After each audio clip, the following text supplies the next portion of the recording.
a voice message sent after death. On the evening of October 14, 2018, police in Cedar Ridge, Ohio, responded to a welfare check at a small apartment complex just off Route 23. The call came from a woman's employer. 29-year-old Laura Mitchell hadn't shown up for work. That alone wasn't alarming, until her phone went straight to voicemail and she missed 2 scheduled meetings. When officers entered her apartment, everything appeared normal. The lights were off. The door was locked from the inside. No signs of forced entry. Laura was found in the bathroom.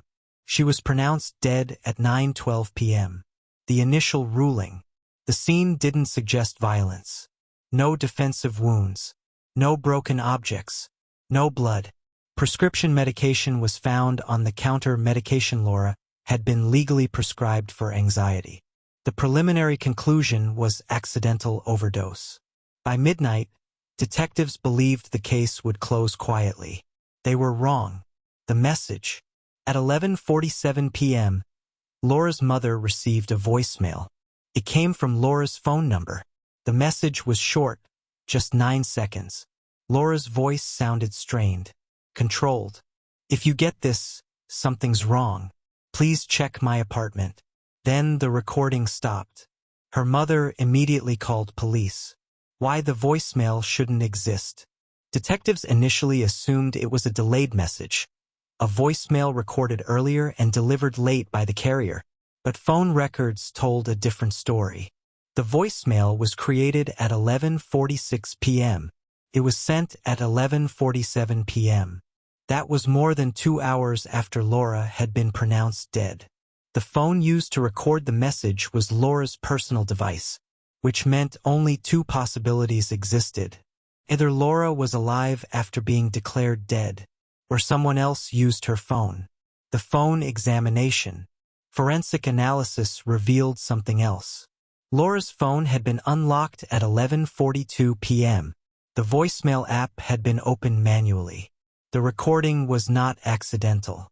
Someone had deliberately recorded and sent it. Even more disturbing, several messages and call logs had been deleted earlier that evening. Only one person knew Laura's phone passcode. Her boyfriend, the last person to see her alive. Mark Reynolds, 32, told police he had left Laura's apartment around 7:30 p.m. According to him, they'd argued briefly, nothing serious. He said Laura had taken medication and gone to bed. Mark claimed he went home and fell asleep, but cell phone tower data contradicted his statement. His phone connected to a tower near Laura's apartment at 11:30 p.m., 17 minutes before the voicemail was sent. The audio detail that changed everything. Investigators sent the voicemail to an audio lab. In the background of Laura's whisper, analysts detected faint television noise, specifically a local news broadcast. That broadcast aired at 11:45 p.m. Laura had already been dead for more than 2 hours. The voice wasn't panicked. It wasn't spontaneous. It sounded rehearsed. The confrontation. When confronted with the evidence, Mark's story unraveled. He admitted returning to Laura's apartment after police left. He said he panicked. Laura had told him earlier that day she planned to end the relationship. She had threatened to report him for prior abuse. Mark confessed that Laura had overdosed during their argument, but instead of calling for help, he waited. When he realized she was dead, he tried to create doubt. He sent the voicemail hoping investigators would believe Laura had been alive longer, or that someone else had been involved. Instead, the message exposed him. The outcome.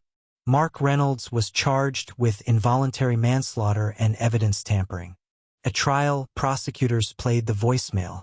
The jury heard Laura's voice, calm, controlled, artificial. It took them less than 4 hours to return a guilty verdict. Final words. Laura Mitchell didn't speak from beyond the grave. Her voice was used, manipulated, but in the end, that message did exactly what Mark never intended. It told the truth.